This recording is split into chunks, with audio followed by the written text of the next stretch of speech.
Olá, caríssimo telespectador da Rede Século XXI, muito obrigado pela sua audiência. É uma alegria imensa saber que você, neste momento, está diante do televisor, sintonizado na Rede Século XXI. Programa sob a responsabilidade do Ordinariado Militar do Brasil. Continuamos a nossa catequese sobre a liberdade, esse poder, essa prerrogativa tão grande e tão poderosa que Deus nos presenteou quando decidiu nos criar, já que somos a única criatura, obra de suas mãos, feita à imagem e semelhança de Deus. Deus é livre e nos fez livres. Uma das prerrogativas nossas que nos tornam imagem e semelhança de Deus é esta prerrogativa, a capacidade de entender, a capacidade de querer, e tudo isso dentro desse âmbito tão grande. Eu sou livre para pensar, eu sou livre para decidir. Nos programas anteriores, no último e no penúltimo, nós vimos alguns textos. A bem-aventurada Virgem Maria, eis aqui a serva do Senhor. Vimos a 1 Coríntios, capítulo 7, versículo 22. São Paulo utiliza para aquele que pertence a Cristo, escravo de Cristo. E a aparente contradição que existe entre essas duas afirmações e a liberdade para a qual Cristo nos libertou, Gálatas, capítulo 5, versículo 1. Hoje, nós vamos citar um outro texto para complicar um pouco, para depois descomplicar. Se Maria é serva, Lucas, capítulo 1, versículo 38. Se São Paulo diz que nós somos escravos de Cristo, 1 Coríntios 7, 22. E Jesus diz que nós não somos servos. Vejamos o que diz o Evangelho segundo João, capítulo 15, versículo 15. Já não vos chamo servos, porque o servo não sabe o que faz seu senhor. Mas chamei-vos amigos, pois vos dei a conhecer tudo quanto ouvi de meu Pai. Afinal de contas, há contradição?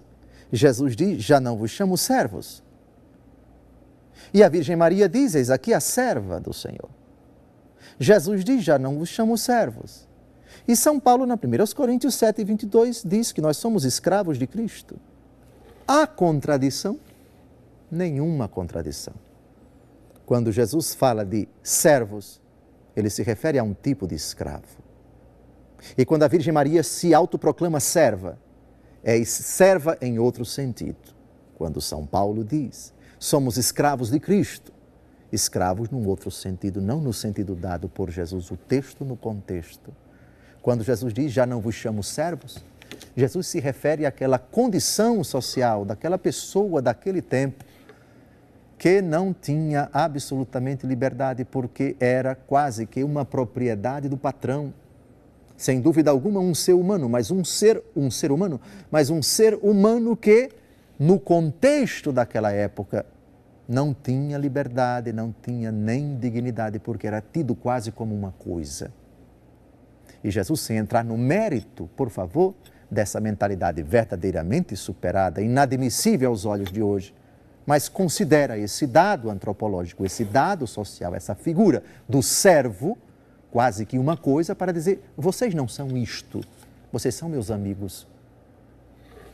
Já quando a Virgem Maria diz, eis a serva, isto é, a dócil filha, que livremente acolhe, abraça e se abre plenamente à vontade do Senhor. Tanto é que ela acrescenta, faça-se em mim segundo a sua vontade.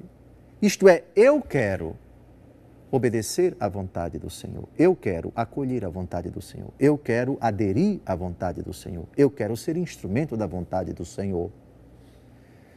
E o apóstolo Paulo, quando fala de escravo de Cristo, é nesse mesmo sentido da bem-aventurada Virgem Maria. Conclusão, não há contradição nenhuma entre a afirmação de Jesus, de um lado, já não vos chamo servos, e aquilo que a Virgem diz, serva do Senhor, e aquilo que São Paulo diz, escravo de Cristo.